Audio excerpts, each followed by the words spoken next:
প্রিয় ছাত্রছাত্রীবৃন্দ, তোমাদের সকলকে আমার ইউটিউব চ্যানেলে স্বাগত জানাচ্ছি।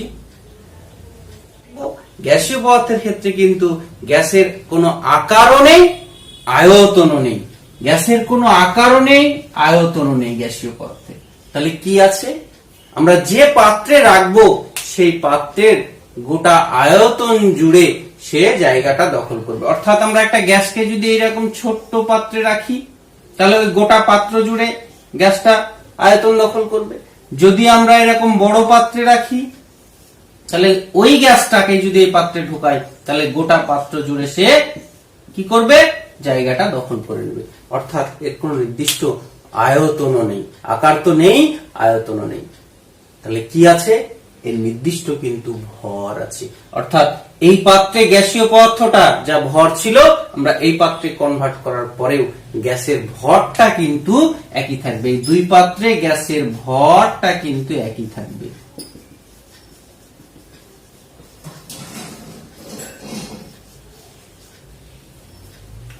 এর কারণ হচ্ছে যে কঠিন পদার্থের ক্ষেত্রে অণুগুলোর মধ্যে আন্তরাণবিক আকর্ষণ বল অনেক বেশি ছিল, তাই ওদের আকার ছিল। তরল পদার্থের ক্ষেত্রে আন্তরাণবিক আকর্ষণ বল কঠিনের তুলনায় কম ছিল, তাই আকার ছিল না কিন্তু আয়তন ছিল।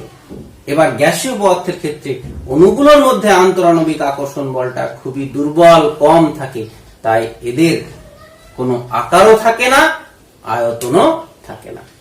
এই পাত্রের গ্যাসটাকে জানতে হলে, বুঝতে হলে আমাকে কতগুলো ভৌত রাশির প্রয়োজন হয়। সেই ভৌত রাশিগুলো হচ্ছে: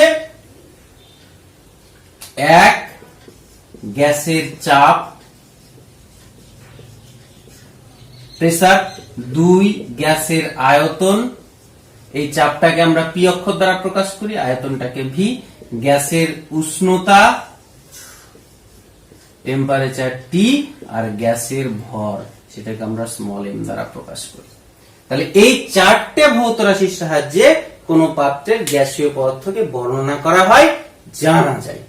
এর ভিত্তিতে আমরা এই যে 3টা ভৌত রাশি, এটা নির্দিষ্ট ভরের গ্যাসের ক্ষেত্রে আমরা একটা ভর যদি নিয়ে নিই গ্যাসের ক্ষেত্রে, তাহলে এই যে 3টা ভৌত রাশি, এই 3টা ভৌত রাশির মধ্যে সরাসরি দুটো ভৌত রাশির মধ্যে সম্পর্ক পাবো যে কোনো একটাকে ধ্রুবক করে। অর্থাৎ যে কোনো দুটোর মধ্যে সম্পর্ক করবে একটা ধ্রুবক। অর্থাৎ এই দুটোর মধ্যে সম্পর্ক যখন করবে এটা ধ্রুবক, এই দুটোর মধ্যে সম্পর্ক যখন করবে এটা ধ্রুবক। এর ভিত্তিতে 3টে সূত্র আছে, তোমাদের সিলেবাসে 2টো আছে, একটা 11-এ গিয়ে পড়বে। তো প্রথম সূত্রটা হচ্ছে বয়েলের সূত্র, বয়েলস ল। সূত্রটা কি সম্পর্কিত? সূত্রটা হচ্ছে চাপ আর আয়তন সম্পর্কিত। যখন এই নির্দিষ্ট ভর, আমরা যে সূত্রটাই বলি না কেন, ভরটা আমার নির্দিষ্ট থাকবে। তাহলে যদি উষ্ণতাটা ঠিক থাকে, অপরিবর্তিত থাকে, পরিবর্তিত না হয়, উষ্ণতা যদি স্থির থাকে, তাহলে সেক্ষেত্রে দেখব যে ওই গ্যাসটার আয়তনটা অর্থাৎ কিরকম হবে। ধরো এইরকম একটা পাত্রে আমরা গ্যাস নিয়েছি, নিয়ে এই গ্যাসটা এখানে একটা পিস্টন দ্বারা আবদ্ধ করা আছে। অর্থাৎ এখানে চাপটা পি, আয়তনটা হচ্ছে ভি।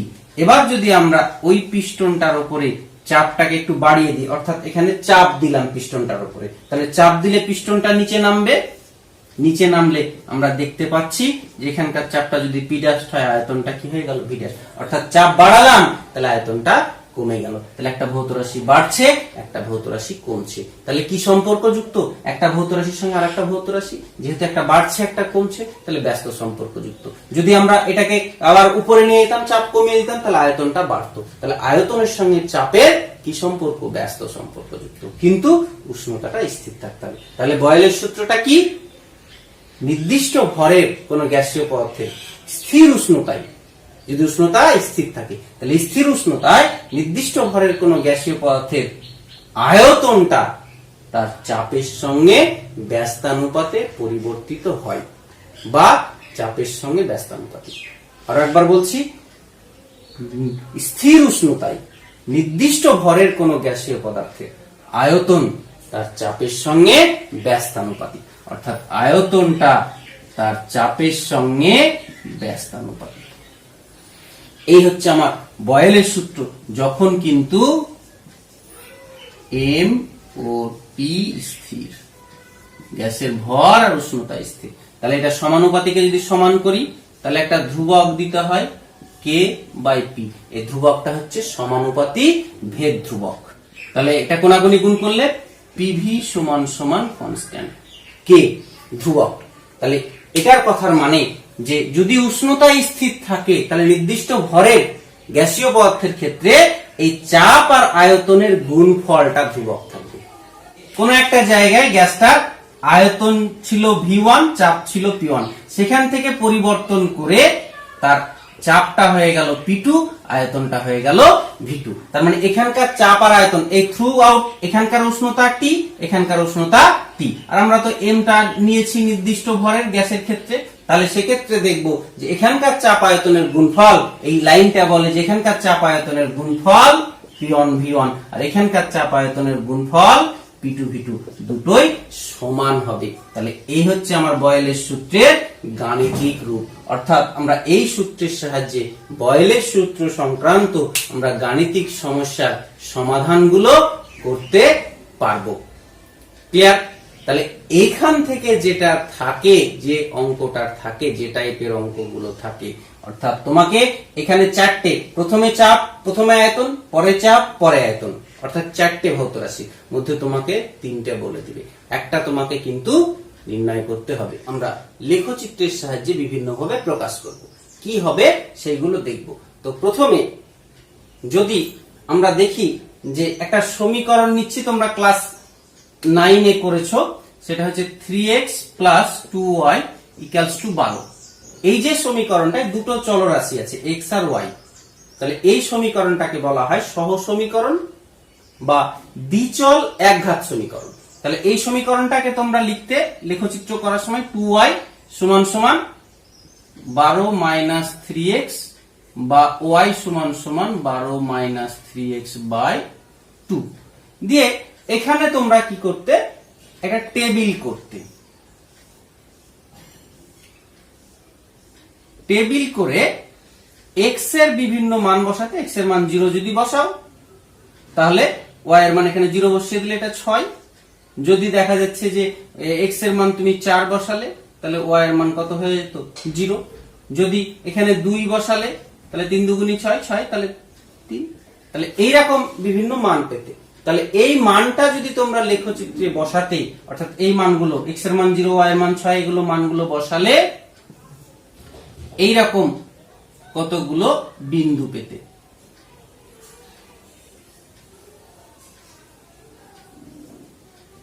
দিয়ে এটা বসালে একটা এরকম সরল রেখা পাওয়া যেত। তাহলে অর্থাৎ আমরা বলতেই পারি যে এই সমীকরণটা একটা সরল রেখা সমীকরণ। তো এই সমীকরণটাকে আমরা সাধারণভাবে, আমরা জেনারেলি যেটা লিখি সেটা, তোমরা দ্বিঘাত সমীকরণ পড়েছো শ্রীধরাচার্যের, সেটা ছিল কি, সাধারণ রূপটা ছিল ax² plus bx plus c সমান সমান 0। এটা হচ্ছে দ্বিঘাত সমীকরণের সাধারণ রূপ। সেই রকমই এই যে সমীকরণটা সাধারণ রূপকে আমরা এইভাবে লিখি y equals to mx plus c, অর্থাৎ এটার মতোই দেখো এই সমীকরণটা এরকমই হয়ে যাবে। তাহলে এটা কত হচ্ছে 6 minus 3/2x, যদি এটাকে সাজিয়ে লিখি -3/2x plus 6, অর্থাৎ এটাকে আগিয়ে দিলাম, এটাকে পরে দিলাম, তাহলে এটার মতোই হচ্ছে না, y সমান সমান এটাকে আমরা m বলছি, mx প্লাস একটা c ধ্রুবক। তাহলে এই সমীকরণটা এর অনুরূপ, অর্থাৎ এটা একটা সরল রেখার সমীকরণকে নির্দেশ করবে, যে সরল রেখাটা y অক্ষকে একটা বিন্দুতে ছেদ করবে, তাই এটাকে বলা হয় y অক্ষের ছেদিতাংশ সরল রেখার সমীকরণ। এবার যদি দেখা যায় যে এই ধ্রুবক পদটা নাই, 12টা নাই, তাহলে কি হতো, 12 না থাকলে এখানে যদি আমরা, তাহলে y equals to হয়ে যেত কত, -3x/2। তাহলে x এর মান 0 বসালে y এর মানও কি পেতাম আমরা, 0 পেতাম। অর্থাৎ যদি 0 0 হয় তার মানে সরল রেখাটা এই বিন্দু দিয়ে যেত, অর্থাৎ সরল রেখাটা তখন কি মূল বিন্দুগামী হতো, মূল বিন্দু দিয়ে যেত। অর্থাৎ আমরা এই সমীকরণটায় c এর মান যদি 0 হয়, c না থাকে, তাহলে y equals to mx হবে। তাহলে y equals to mx টা মূল বিন্দুগামী সরল রেখাকে নির্দেশ করবে।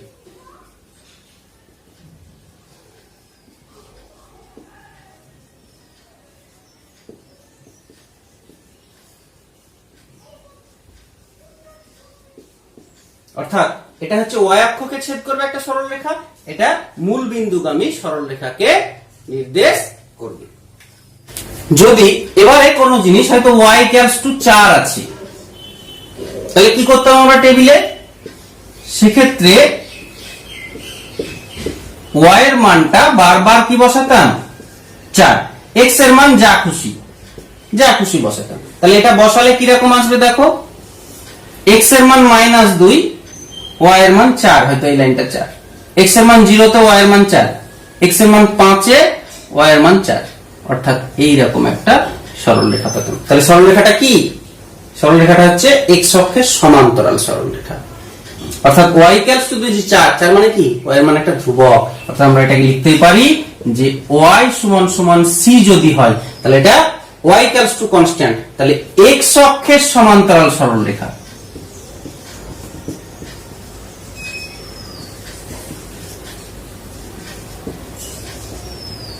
একইভাবে যদি আমরা x = কনস্ট্যান্ট থাকে, তাহলে সেটা এই রকম আসবে, y অক্ষের সমান্তরাল সরলরেখা আসবে।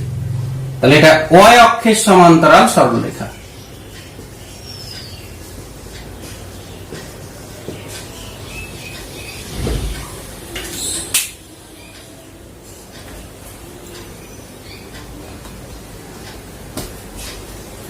এবারে দেখো আমরা একটা বৃত্ত এঁকেছি, তাহলে এই বৃত্তটার 4টে অংশ, 4টে পাদে 4টে অংশ আছে। এই অংশগুলোকে যদি আমরা কেটে উল্টে দিই, অর্থাৎ এইটুকুটাকে কেটে নিয়ে এইরকম ঘুরিয়ে দিলাম, তাহলে ঘুরিয়ে দিলে কি রকম আসবে?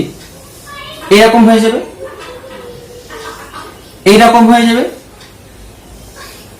তাহলে এই যে কেটে ঘুরিয়ে দিচ্ছি বৃত্তটাকে, তাহলে এই যে ফিগারটা, এই ফিগারটাকে বলা হয় পরাবৃত্ত, প্যারাবোলা। পরাবৃত্ত প্যারাবোলা বলা হয়। তাহলে এই প্যারাবোলারও কিন্তু সমীকরণ আছে, সেগুলো তোমাদের স্থানাঙ্ক জ্যামিতি আছে, সেগুলো দেখবে। এই প্যারাবোলার সমীকরণ হচ্ছে xy = কনস্ট্যান্ট যদি হয়, এটা পরাবৃত্তের সমীকরণ। তাহলে এই কটা জিনিসের সাহায্যে আমরা কিন্তু বয়েলের সূত্রটাকে লেখচিত্রে প্রকাশ করব। দেখো প্রথমে আমরা যে লেখচিত্রটা করব সেটা হচ্ছে 1 নম্বর পিভি লেখচিত্র। অর্থাৎ এই যে প্রথমে যেটা থাকবে সেটা y অক্ষ বরাবর, পরে যেটা থাকবে সেটা x অক্ষ বরাবর। তাহলে আমরা বয়েলের সূত্রে জানি PV = কনস্ট্যান্ট, অর্থাৎ গ্যাসের চাপ P আর আয়তন যদি V হয়, তাহলে নির্দিষ্ট ভরের গ্যাসের ক্ষেত্রে আর উষ্ণতা যদি স্থির থাকে, তাহলে PV = কনস্ট্যান্ট। তাহলে এবার আমরা P কে আমরা y অক্ষে ব্যবহার করছি, তাহলে P = y অক্ষে আর V = x অক্ষে ব্যবহার করছি। তাহলে এই সমীকরণটা কি? তাহলে এই সমীকরণটা কি দাঁড়াচ্ছে? কনভার্ট হচ্ছে, তাহলে P এর জায়গায় y আর V এর জায়গায় কত? x। P কে আমরা y অক্ষে আর V কে x অক্ষে, তাহলে y = কনস্ট্যান্ট, বা এটাকে আমরা xy = কনস্ট্যান্ট। তাহলে xy = কনস্ট্যান্টটা কি? এটা পরাবৃত্তের সমীকরণ। অর্থাৎ এর লেখচিত্রটা কেমন হবে তাহলে? অর্থাৎ এইদিকে আমরা চাপ, এইদিকে আয়তন নিচ্ছি V। তাহলে লেখচিত্রটা কেমন হবে? লেখচিত্রটা হবে পরাবৃত্তাকার। অর্থাৎ পরাবৃত্তাকার মানে এখানেও ছেদ করবে না, এই অক্ষকেও ছেদ করবে না, প্রায় গিয়ে সমান্তরাল হয়ে যাবে। এর জন্য কিন্তু একটা উষ্ণতা কিন্তু স্থির। এবার যদি একাধিক উষ্ণতার জন্য করি এই লেখচিত্রগুলো, তাহলে সেক্ষেত্রেও কিন্তু চাপ আয়তনের গুণফল ঠিক থাকবে, কিন্তু টেম্পারেচারটা যদি বেশি হয়, তাহলে এইরকম যদি একাধিক উষ্ণতার জন্য নিই, তাহলে এইগুলো কিন্তু পরস্পরের কিন্তু সমান্তরাল হবে। তাহলে এটা টেম্পারেচার যদি T1, এটা T2, এটা T3 হয়, তাহলে দেখো এই লাইনের প্রত্যেকটা বিন্দুতে তার চাপ আয়তনের গুণফল সমান, এই লাইনের প্রত্যেকটা বিন্দুতে তার চাপ আয়তনের গুণফল সমান, কিন্তু এর চাপ আয়তনের গুণফল আর এর চাপ আয়তনের গুণফল সমান হবে না, কারণ টেম্পারেচারটা কি আলাদা। আবার এর চাপ আয়তনের গুণফলটা সমান হবে না, কারণ টেম্পারেচারটা আলাদা।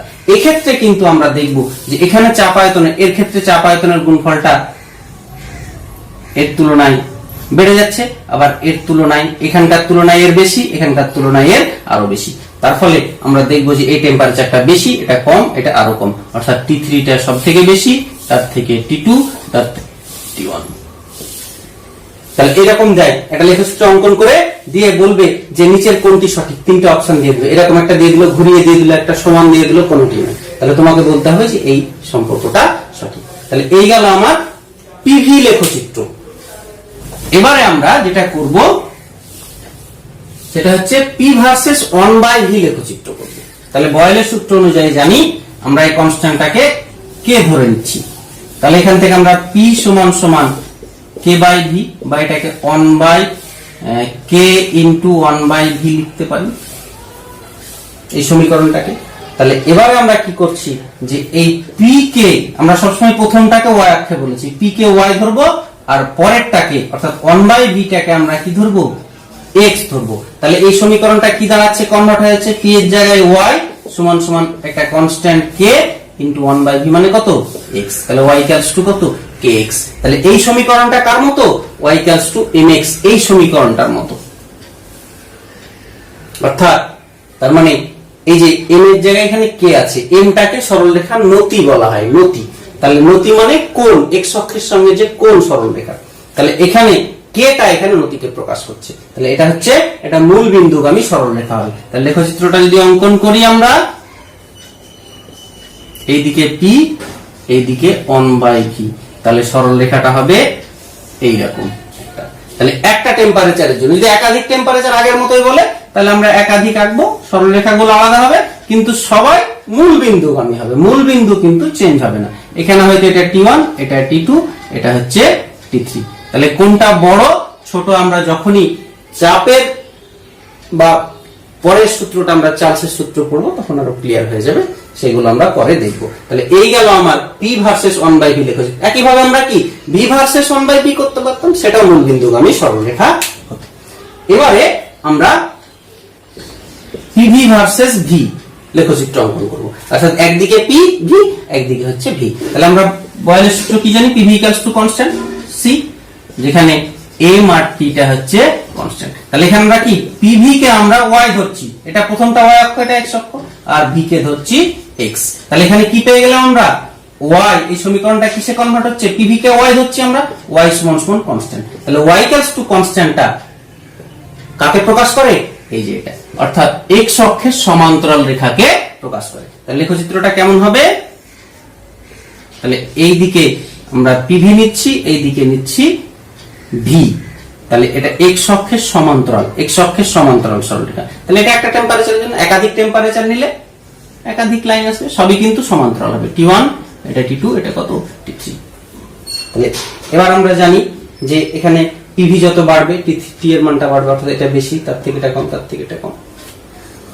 তাহলে এই হচ্ছে pv ভার্সেস v। যদি আমরা pv ভার্সেস p করতাম তাহলেও কিন্তু একই আসতো, এদিকে v অথবা p যায়নি না কেন, এটা x অক্ষের সমান্তরাল সরলরেখা আমরা পাবো। তাহলে আজকের আলোচনা এ পর্যন্তই। পরের ক্লাসে আমরা চার্লসের সূত্র সম্পর্কে জানবো।